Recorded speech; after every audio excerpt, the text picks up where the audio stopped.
Ladies and gentlemen, fellow speakers and honorable judges, good morning. For my speech, I have chosen the topic of the St. Nicholas Church at Ground Zero and how it is a symbol for the universal themes that were mentioned shortly before. Why are they rebuilding this church?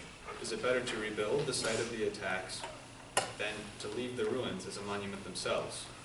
I believe that there are some that would rather leave the church in ruins as a monument to those that lost their lives. But is that how we remember our dead? Do we remember our dead in ruins, destroyed by those who aim to oppress their beliefs? No. That's not how we remember our dead. We prefer to remember our dead as monuments to our beliefs, not ruins commemorating what once was.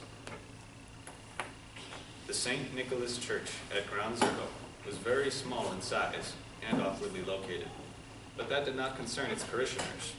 The building was bought for the purpose of a church in 1916 and was the first stop for many Greek immigrants that passed through Ellis Island. It was only 4 stories tall and right across the street from the 110-story twin towers of the World Trade Center.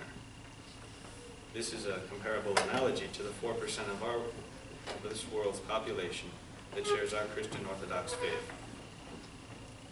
On September 11th, 2 jet airliners crashed into the World Trade Center buildings in New York City, and when the Twin Towers collapsed, they destroyed many surrounding buildings, including the Deutsche Bank building, a Marriott hotel, and the St. Nicholas Greek Orthodox Church.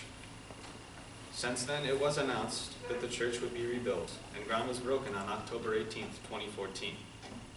There have been numerous donations to assist with the costs of construction from donors around the world. The church is going to be improved as well, being much larger than the original, and is going to be designated a national shrine. This is going to be a modern shrine that will complement the larger 9/11 Memorial Plaza. The St. Nicholas Shrine doors are scheduled to open in the fall of 2016, which is the 100th anniversary of the original St. Nicholas Church. Now, at the time of the attacks, I was only 2 years old, and I have no memory of them whatsoever. But that in itself outlines the need for a memorial to this church, a beacon of our faith. The future generations who did not witness the events of 9/11 still need to be reminded of them. And a memorial is more inspiring to the eyes than ruins. A memorial shows how we are able to build something beautiful at a site where terrible things took place. Another site comparable to the new St. Nicholas National Shrine is the Parthenon replica in Nashville, Tennessee, built in 1897.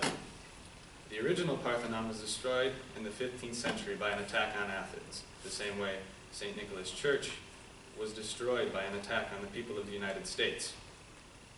The destruction of both sites was mourned, the loss of life and the symbolic property that they had held. But did we leave them in ruins? No. We have rebuilt, and we have held to the beliefs of our dead. They are not forgotten. Their memory thrives at the memorials we have built here in the New World, in America. We have carried them across an ocean, and they live.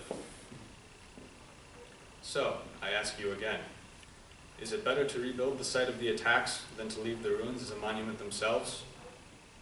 I believe that it is better to transform this location into something greater and larger, like a monument. Now, do we remember our dead in ruins, destroyed by those who aim to oppress our beliefs? No. We Orthodox Christians return to the scene and build a monument to our faith. The intent is for the memory to be everlasting, a victory. To transcend is to surpass, or to go beyond the range of. And we, as Orthodox Christians, do not waver in our mission to conquer evil and spread hope and healing across the world.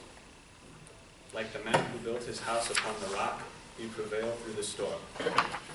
If our house happens to be destroyed, then we rebuild and we upgrade, but our faith transcends. Thank you.